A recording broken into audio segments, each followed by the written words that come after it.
Hi everybody, it's good to be back with you again. It's been a while since I put up any more posts on YouTube or on the podcast, but here I am again. Today's post is called The Power of Love, and it's actually a guest post by a lady called Sónia Monteiro, and she lives in Portugal. And I really enjoy getting guest posts, particularly from all over the world. And it's a real privilege to have Sonia share this. And so it's called The Power of Love. So I'm just going to read it out to you and I hope you find it helpful. Pop culture immortalized this sequence of words, The Power of Love, that gives title to at least two well known songs, one by Celine Dion, another by Frankie Goes to Hollywood, and I, Barry, will not sing them to you. There you go, you're spared. Both both poems sing that facet of love between lovers. But there is more to love than Eros.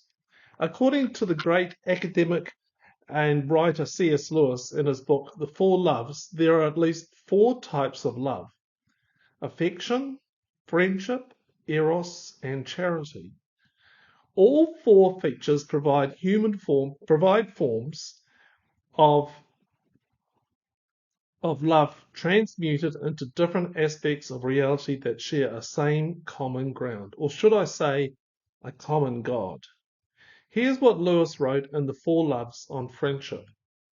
This love, free from instinct, free from all duties but those which love has freely assumed, almost wholly free from jealousy, and free without qualification from the need to be needed, is eminently spiritual. It is the sort of love one can imagine between angels. Have we here found a natural love, which is love itself? Although Lewis's statement doesn't refer directly to a power of love, we all know from our experience that the love we share, that which comes from within, also lifts us up and changes us gently. To me, it is a force of nature which can be directed by God to our own blessing. Both mental health issues I've experienced transform my ability to feel love either as a giver or as a receiver of love.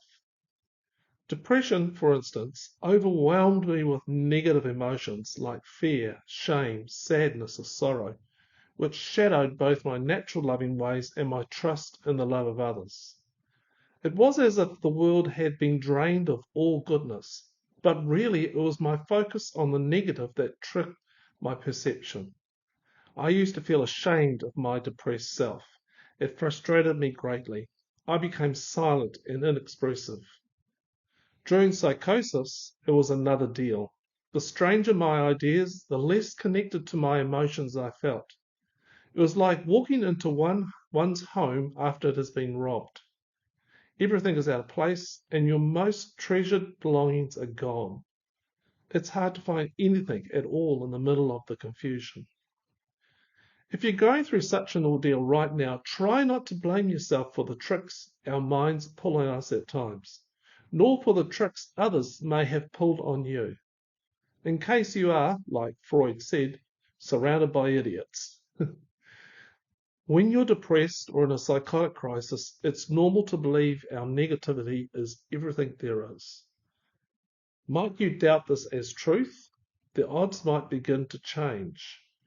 Doubt, after all, isn't always negative. It can mean the rise of a new dawn, and change occurs like the break of a new day. The love of nature is there first thing in the morning, and as the morning light enters the room, it is my joy to my eyes and to my mind. It's nature's way to say, I belong. And on top of it all is the feeling of beauty that fills me with all sorts of other positive feelings.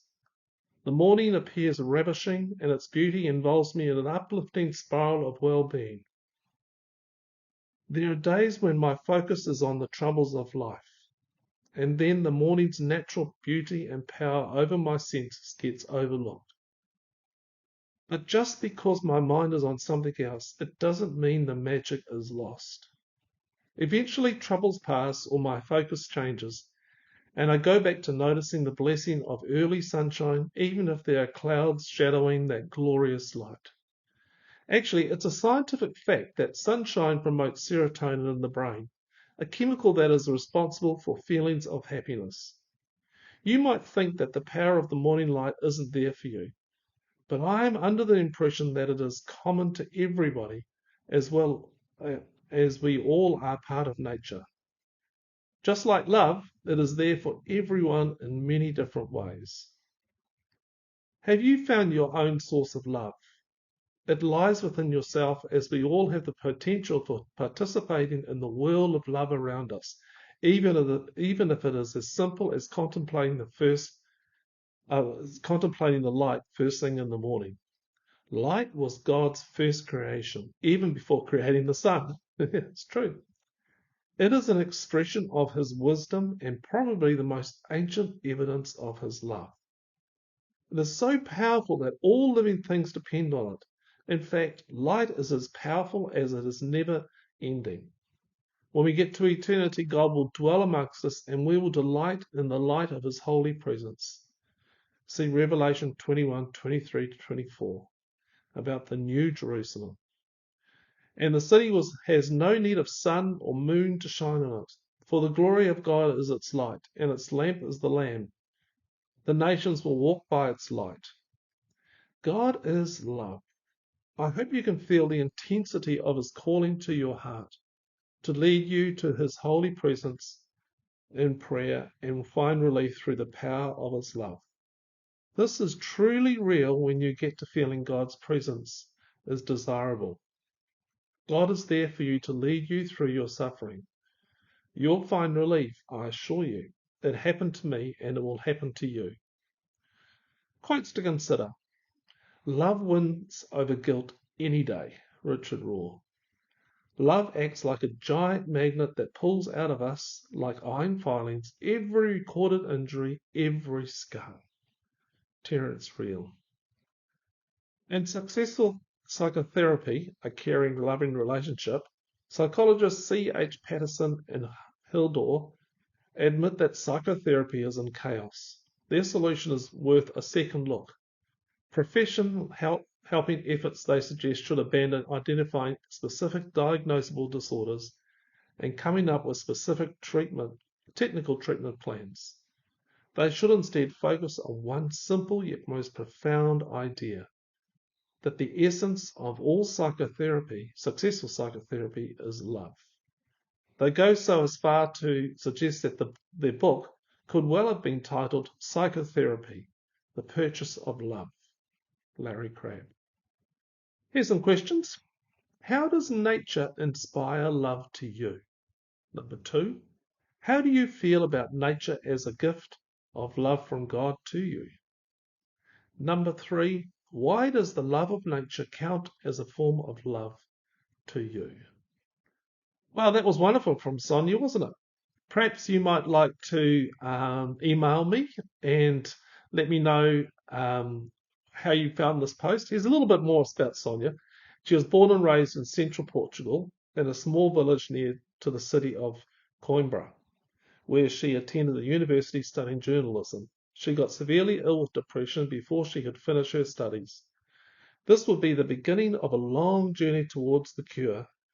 While she was able to come out of the depression, she was diagnosed with schizophrenia almost 20 years later. In the meantime, she has worked as a caretaker for ill and elderly people. Recently, she had to stop her activity due to complications of her illness, but had the opportunity to pursue an undergraduate degree in modern languages, including English. So, thank you, Sonia. It's really good. Hey, yeah, if you want to email me, barry@turningthepage.co.nz. Always love to hear from my readers, my listeners, my viewers, whatever. And if you really think this has been a good podcast or YouTube clip, then I'd encourage you to share it with somebody else. Send it on its way. Help people to find something new. And just thank you for watching and thank you for listening. Okay, bye.